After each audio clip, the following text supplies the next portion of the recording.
Ukraine के पास एक गुप्त हथियार है। पहली बार देखा गया यह घातक हथियार क्रीमिया में रूस के लिए नर्क बन गया है। ये प्रायद्वीप पुतिन के नियंत्रण में होना चाहिए था, लेकिन जैसे ही ये हथियार बार बार क्रीमिया लैंड ब्रिज पर गिरता है और उसे नर्क का राजमार्ग बना देता है, वो नियंत्रण पहले से कहीं ज्यादा कमजोर नजर आता है। RR 280 कब्रिस्तान बन गया है। क्रीमिया अब मुक्त कराए जाने के लिए तैयार है, क्योंकि उसकी आज़ादी अब सपना नहीं अनिवार्यता बन गई है। ये सब मॉरिगन के कारण हुआ। जो लोग अपनी पौराणिक कथाओं को जानते हैं वे मॉरिगन को सेल्टिक युद्ध, भाग्य और शायद सबसे महत्वपूर्ण रूप से परिवर्तन की देवी के रूप में जानते होंगे। यूक्रेन यही बदलाव क्रीमिया में लाना चाहता है, जहां रूस एक दशक से अधिक अवैध रूप से शासन कर रहा है। एक ऐसे क्षेत्र की किस्मत बदल गई जिसे यूक्रेन के लिए पाना असंभव माना गया था। मॉरिगन सिर्फ एक नाम नहीं बल्कि आसमान से भेजा संदेश है, जो क्रीमिया को अलग थलग करने और आने वाली मुक्ति की तैयारी करने की यूक्रेन की रणनीति में अहम भूमिका निभा रहा है। हमें इसके बारे में तब पता नहीं था जब क्रीमिया लैंड ब्रिज पर हमला हुआ था। अब हमें पता है, और ये सब 412 नेमेसिस ब्रिगेड की वजह से है। ब्रिगेड ने फेसबुक पर जो फुटेज प्रकाशित की है वो दिखाती है कि मॉरिगन ड्रोन क्या कर सकता है। ये मध्यम दूरी का हथियार यूक्रेन को क्रीमिया पर उन मुख्य रास्तों पर हमला करने की अनुमति दे रहा है जो रूसी कब्जाधारियों को आपूर्ति पहुंचाते हैं। सैन्य रसद जलकर राख हो रही है, मुख्य आपूर्ति मार्ग बेकार हो रहे हैं। युद्ध की देवी आसमान में है और रूस पर कहर बरपा रही है। नेमेसिस ब्रिगेड इस ड्रोन के अस्तित्व को उजागर करने के लिए उपयुक्त है, क्योंकि इसके विकास में इसका अहम योगदान रहा। यूनाइटेड 24 मीडिया के अनुसार मॉरिगन का सह विकास ब्रिगेड के साथ हुआ है, जिससे लगता है कि यह ड्रोन खास क्रीमिया को फिर से हासिल करने के लिए बना है। नेमेसिस ब्रिगेड जानता है कि रूस को उसके मोर्चे के पीछे गहराई में कैसे चोट पहुंचाई जा सकती है। मॉरिगन को इन्हीं जरूरतों के हिसाब से बनाया गया है। इसे जितना संभव हो सके उतना घातक बनाया गया है और कब्जे वाले इलाकों की सड़कों को नरक के राजमार्गों में बदलने के लिए तैयार किया गया है। अब नतीजे सबके सामने हैं। नेमेसिस ब्रिगेड की फुटेज में दिखता है कि मॉरिगन ड्रोन RR 280 नोवरोसिया हाईवे पर रूसी सैन्य ट्रकों पर हमला कर रहे हैं। हम देखते हैं कि खुद ड्रोन से शूट की गई फुटेज ये सुझाव देती है कि ये मूल रूप से FPV ड्रोन हैं, जिनकी रेंज आमतौर पर मोर्चे पर देखे जाने वाले ड्रोनों से ज्यादा है। वीडियो हमें मॉरिगन की एक झलक दिखाता है, हालांकि इतनी ज्यादा नहीं कि उसके राज खुल जाएं, लेकिन मुख्य आकर्षण उसके हमले है।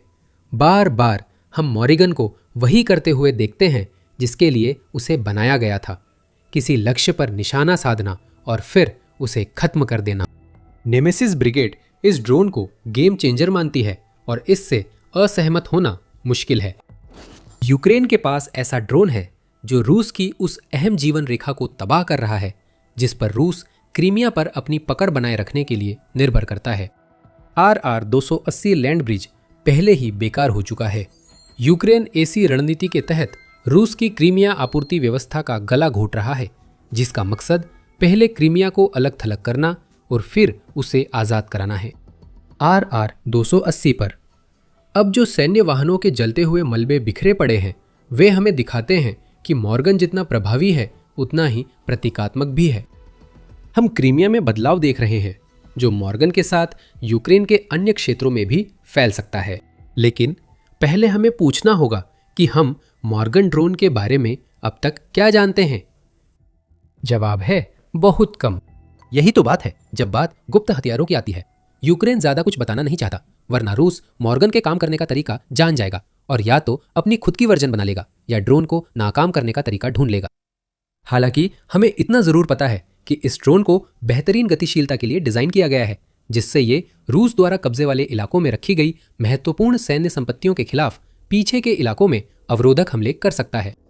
नेमेसिस ब्रिगेड से पता चला कि ये ड्रोन यूक्रेन रक्षा मंत्रालय और मानव रहित प्रणालियों की सेना की योजना का हिस्सा है, जिसका उद्देश्य मध्यम दूरी के हथियार विकसित कर यूक्रेन की ऑपरेशनल गहराई बढ़ाना है। इसके अलावा नेमेसिस ब्रिगेड का कहना है कि वह और कोई जानकारी साझा नहीं कर रही है। अब तक यही सारी जानकारी है जो हम बिना अनावश्यक जोखिम के साझा कर सकते हैं, ब्रिगेड ने कहा और जोड़ा, बाकी बातें सार्वजनिक क्षेत्र से बाहर ही रहनी चाहिए ताकि यूक्रेनी मिडिल स्ट्राइक प्रभावी ढंग से काम करता रहे। इस ड्रोन के बारे में जो भी थोड़ी बहुत जानकारी हम हासिल कर सकते हैं वह नेमेसिस ब्रिगेड द्वारा साझा किए गए वीडियो के विश्लेषण से ही मिल सकती है। इस ड्रोन में स्पष्ट रूप से एक FPV फीचर है। वीडियो में दिखाया गया है कि मोरिगन ड्रोन सामने की चीजों को रिकॉर्ड करते हैं और लक्ष्यों पर निशाना साधते हैं, जिससे ऑपरेटर की मौजूदगी का अंदाजा लगता है। क्या इसमें AI और स्वचालित लक्ष्य निर्धारण शामिल है या नहीं, यह पुष्टि नहीं हुई है।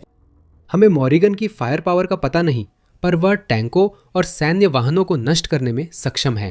हर कुछ समय बाद नेमेसिस ब्रिगेड की फुटेज में ड्रोन द्वारा किए गए धमाके दिखते हैं और ये इतने बड़े होते हैं कि इससे लगता है कि मोरिगन में आमतौर पर इस्तेमाल होने वाले FPV ड्रोन के करीब 3 किलोग्राम विस्फोटक से थोड़ा ज्यादा विस्फोटक भरा गया है। तो मोरिगन उन ड्रोन से कहीं ज्यादा ताकतवर हमला करता है जो मोर्चे पर बिखरे पड़े हैं। कितना ज्यादा ताकतवर हमला करता है इसकी पुष्टि नहीं हुई है। बिजनेस इनसाइडर ने नेमेसिस ब्रिगेड के वीडियो के विश्लेषण में कुछ और जानकारी जानने की कोशिश की है। इसमें कहा गया है कि मोरिगन को उड़ान के लिए तैयार किए जाने की शुरुआती क्लिप से पता चलता है कि इसकी लंबाई शायद 4 से 5 फीट के बीच है। इस ड्रोन में 2 टेल फिन्स, पीछे की ओर झुके हुए पंख है और शायद सबसे दिलचस्प बात यह है कि इसे उड़ान भरने के लिए रनवे की जरूरत नहीं पड़ती। हम देखते हैं कि ड्रोन को स्लिंग शॉट या लॉन्च रेल से लॉन्च किया जा रहा है, जो यूक्रेन के लिए बड़ा फायदा है। इसका मतलब है कि मोरिगन को लगभग कहीं से भी लॉन्च किया जा सकता है, जिससे यूक्रेन के ड्रोन ऑपरेटरों को रनवे ढूंढने की जरूरत नहीं पड़ेगी, जो उन्हें जवाबी हमलों के लिए खुला छोड़ सकता है। आखिर में बात आती है रेंज की। हमें इसकी पूरी जानकारी नहीं है, लेकिन हम जानते हैं कि RR-280 हाईवे, जिसे यूक्रेन मोरिगन से तबाह कर रहा है, फ्रंट लाइन से 80 से 100 किलोमीटर दूर है। यह इस बात पर निर्भर करता है कि यूक्रेन इसे कहाँ निशाना बनाता है। यह हाईवे रूस के रोस्टोव ऑन डॉन क्षेत्र से होकर मारियोपोल और मेलिटोपोल से गुजरता है और फिर क्रीमिया में जाता है। तो हम लगभग 120 किलोमीटर रेंज मान सकते हैं। फिलहाल इतनी ही जानकारी है या यही अंदाजा लगा सकते हैं। अब शिकार शुरू हो गया है और RR-280 रूस के लिए जमीन की लाइफलाइन से नर्क बन गई है, जहां सैन्य वाहन तबाह हो रहे हैं। इसका क्रीमिया पर क्या असर होगा? हम इस सवाल का जवाब अभी थोड़ी देर में देंगे, लेकिन उससे पहले आपको जल्दी से याद दिला दे कि आप मिलिट्री शो देख रहे हैं। अगर जानकारी मिल रही है तो चैनल सब्सक्राइब करें ताकि यूक्रेन के हथियारों और रणनीतियों का विश्लेषण देख सके। तो क्रीमिया। पुतिन के पास अभी उस प्रायद्वीप में काफी बड़ी समस्याएं हैं, जिसे उन्होंने 2014 में अवैध रूप से अपने साथ मिला लिया था। जो क्षेत्र कभी रूस की यूक्रेन पर श्रेष्ठता का प्रतीक था, अब मॉर्गन और मिड रेंज ड्रोन की नई पीढ़ी का शिकारगाह बन गया है, जो रूसी लॉजिस्टिक्स को तबाह कर रहे हैं। इस समय मॉर्गन मारियोपोल से क्रीमिया तक लॉजिस्टिकल शिकार कर रहा है। नेमेसिस ब्रिगेड ने हाल ही में RR-280 से दर्जनों रूसी ट्रक और गैस स्टेशन नष्ट किए हैं। अब वह भूमि गलियारा एक काले छेद की तरह है, जहां रूसी लॉजिस्टिक्स नष्ट होते हैं। अब वह राजमार्ग नर्क जैसा बन गया है, क्योंकि वहां से गुजरने वाला हर वाहन जानता है कि बदले की देवी के नाम पर बने ड्रोन का अगला निशाना वही हो सकता है। यूक्रेन की रणनीति से अब इस राजमार्ग पर रूसी लॉजिस्टिक्स प्रभावित हो रहे हैं। 4 जून को न्यू वॉइस ऑफ यूक्रेन ने बताया कि यूक्रेनी नेशनल गार्ड की एजो ब्रिगेड मारियोपोल लौटी है, जिस पर रूस ने पुतिन के आक्रमण की शुरुआत से कब्जा किया हुआ है। अप्रैल और मई में बार बार किए गए हमलों ने इस यूनिट को बस्ती के ऊपर आसमान पर प्रभावी रूप से नियंत्रण स्थापित करने की अनुमति दी। यूक्रेन की सेनाएं जमीन पर नहीं घुसी और इसकी जरूरत भी नहीं। मैरियोपोल के आसमान पर नियंत्रण से यूक्रेन को RR-280 तक सीधा रास्ता मिला, जिससे यह हाईवे नर्क बन गया। मेलिटोपोल और क्रीमिया के बीच की छोटी सी सड़क पर सिर्फ मई महीने में ही रूसी ईंधन और सैन्य ट्रकों पर कम से कम 17 हमले हुए। सेवास्तोपोल क्रीमिया में ईंधन की राशनिंग लागू है, जहां प्रति व्यक्ति 20 लीटर की सीमा है, क्योंकि क्रीमियाई जमीनी गलियारे से ले जाया जा रहा ईंधन जल रहा है। Centre for European policy analysis या CEPA के पास तो और भी चौंकाने वाले आंकड़े हैं। नक्शों के विश्लेषण से पता चलता है कि यूक्रेन ने क्रीमियन लैंड ब्रिज पर 125 से ज्यादा ट्रकों को निशाना बनाया, जिनमें अधिकतर मई में नष्ट हुए। CEPA के अनुसार इस अभियान के गंभीर दीर्घकालिक परिणाम हो सकते हैं, लेकिन अभी उनका आकलन संभव नहीं। रूस की दक्षिणी मोर्चे और क्रीमिया के लिए ज्यादातर लॉजिस्टिक्स जमीन से होती है। अगर सड़कें और रेल मार्ग बाधित होते हैं तो नुकसान होना तय है।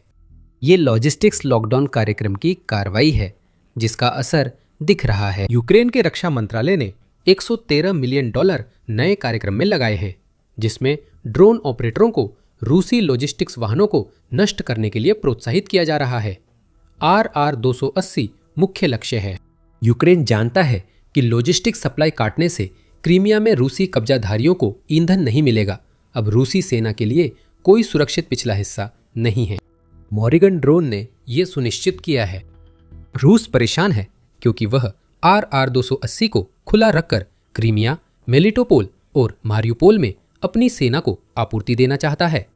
30 मई को UNM ने रिपोर्ट किया कि रूसी कमान ने RR-280 हाईवे के इस्तेमाल में कुछ दिलचस्प बदलाव किए हैं, जब यह स्पष्ट हो गया कि यूक्रेन पर हमले नहीं रुकेंगे। 120 किमी/घंटा की गति सीमा लागू है और अब रूसी सैन्य काफिले रात में यात्रा कर रहे हैं। रूस ने भी हाईवे पर कुछ इलेक्ट्रॉनिक वॉरफेयर सिस्टम तैनात करने शुरू कर दिए हैं ताकि मोरिगन और यूक्रेन के दूसरे ड्रोन को रास्ते से भटकाने की हताश कोशिश की जा सके। चलिए गति सीमा पर चर्चा करें। RR-280 पर सैन्य वाहन के लिए 120 किमी/घंटा अधिकतम गति नहीं है। UNM का कहना है कि यह न्यूनतम है, तो चलिए इसे साफ साफ समझते हैं।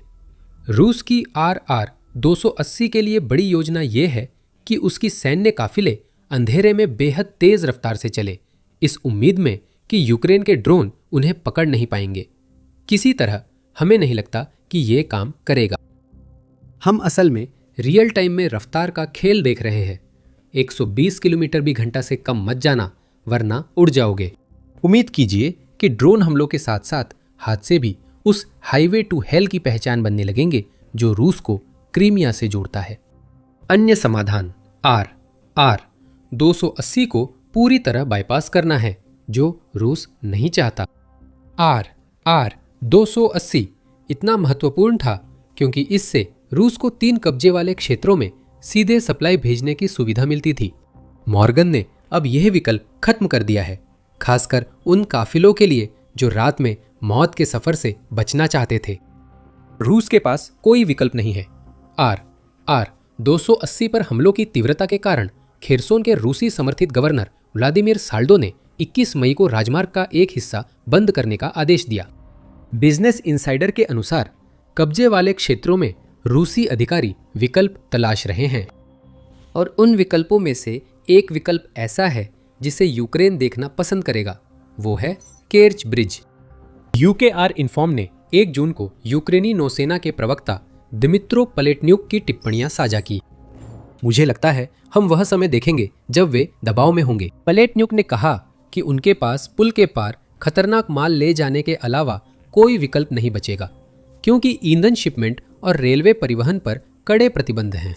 सुरक्षा कारणों और पहले क्रीमियन ब्रिज को हुए नुकसान के कारण अगर रूस केर्च ब्रिज का इस्तेमाल उस ईंधन के परिवहन के लिए करता है जिसे RR-280 मार्ग पर जाना है, तो ये वास्तव में हताशा का संकेत होगा। क्यों? देखिए, एक वजह है कि रूस ने 2024 में इस खास मकसद के लिए उस ब्रिज का इस्तेमाल करना बंद कर दिया था। अक्टूबर 2022 और जुलाई 23 में यूक्रेन के 2 हमले ने पहले ही पुल को गंभीर रूप से नुकसान पहुंचाया था, जिससे रूसी उच्च कमान ने यह तय किया कि पुल के जरिए सैन्य सामान ले जाने में बहुत ज्यादा जोखिम है। जून 2025 में यूक्रेन ने रूस को सही साबित करते हुए पुल को फिर पानी के नीचे विस्फोटकों से मुख्य सहारों पर हमला किया। तब से यूक्रेन ने केर्च पुल पर हमला नहीं किया है। उसे जरूरत नहीं पड़ी क्योंकि अब पुल का सैन्य उद्देश्य नहीं है। अगर रूस RR-280 की समस्या के समाधान के तौर पर केर्च पुल का फिर से इस्तेमाल शुरू करता है, तो रूस और क्रीमिया के बीच एक और अहम कड़ी निशाने पर आ जाएगी। ये $5 अरब की परियोजना ध्वस्त हो सकती है, जो क्रीमिया में रूस पर यूक्रेन की प्रभुत्व का प्रतीक बनेगी। ये यूक्रेन की अलगाव रणनीति का अमल है। रूस जो भी चुने उसकी हालत खराब है। हर वैकल्पिक मार्ग मॉरिगन या यूक्रेन के अन्य मिड रेंज ड्रोन की पहुंच में है। यूक्रेन के हर हमले से रूस की सेनाएं और क्रीमिया के करीब 8 लाख रूसी नागरिक और अलग थलग हो रहे हैं। मुक्ति की जमीन तैयार हो रही है। इससे पहले कि हम गहराई में जाएं, देखें कि मॉर्गन का उभार यूक्रेन युद्ध पर कैसे असर डालता है। यूक्रेन के पास मॉर्गन के रूप में एक नया और आधुनिक मीडियम रेंज ड्रोन है जो उसके बढ़ते शस्त्रागार में शामिल हुआ है और जिसका इस्तेमाल वो कब्जे वाले इलाकों में रूस को कमजोर करने के लिए कर रहा है। हम पहले ही बता चुके हैं कि ये क्यों मायने रखता है जब हमने उस लॉजिस्टिक्स लॉकडाउन प्रोग्राम का जिक्र किया था जिसने RR-280 पर रूस के इतने सारे ट्रकों की तबाही की जमीन तैयार की थी। यूनाइटेड 24 मीडिया यह भी जोड़ता है कि यूक्रेन की मिड रेंज स्ट्राइक्स के साथ सिर्फ लॉजिस्टिक्स ही नहीं बल्कि और भी कई चीजें उसके एजेंडे में शामिल हैं। रूसी एयर डिफेंस सिस्टम्स निशाने पर है।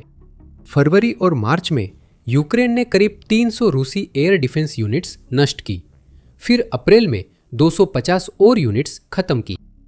ये हमले अहम हैं। हर एयर डिफेंस सिस्टम जो यूक्रेन ड्रोन से नष्ट करता है या बदलना पड़ता है या रूस को एयर डिफेंस की कमी झेलनी पड़ती है।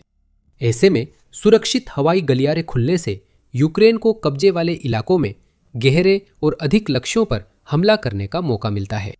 यही हम अब RR-280 पर देख रहे हैं।